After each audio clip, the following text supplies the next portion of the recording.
Assalamualaikum warahmatullahi wabarakatuh. Saya Yoga Dityo, NIM 17233101, mahasiswa jurusan Manajemen Pajak Universitas Negeri Padang. Pada kesempatan kali ini, saya akan menjelaskan materi perkuliahan komunikasi perpajakan, yaitu tentang surat menyurat dalam perpajakan di era digital 4.0.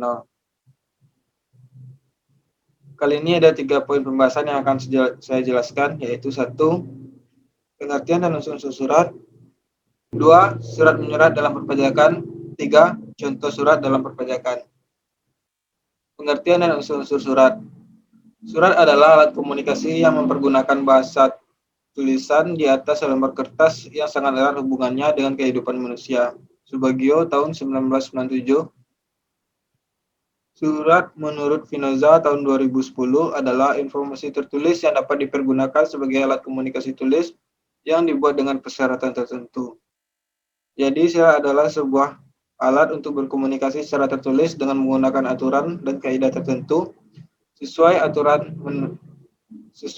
dengan aturan surat menyurat.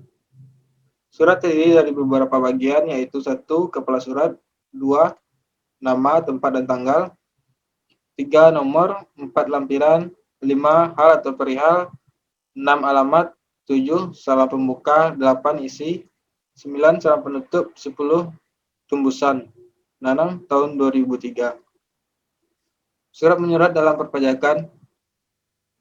Surat menyurat dalam perpajakan adalah berbagai macam bentuk informasi tertulis yang dipergunakan fiskus maupun wajib pajak sebagai alat komunikasi tulis dengan tujuan menyampaikan informasi terkait perpajakan.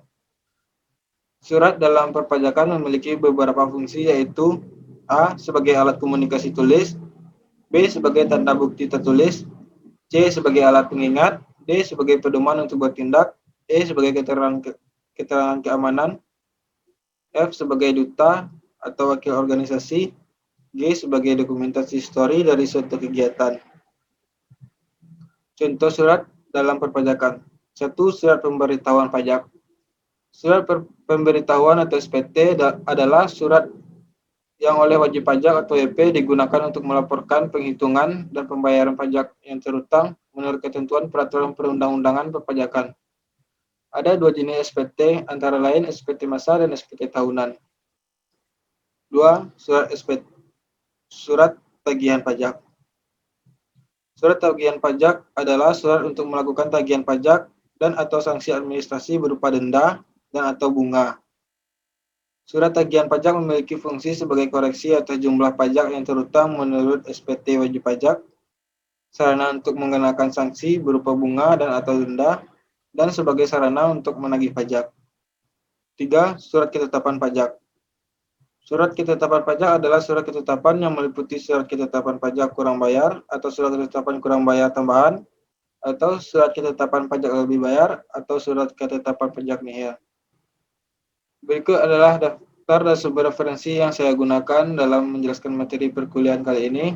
Apabila ada kekurangan dan kesalahan, mohon dimaafkan. Assalamualaikum warahmatullahi wabarakatuh.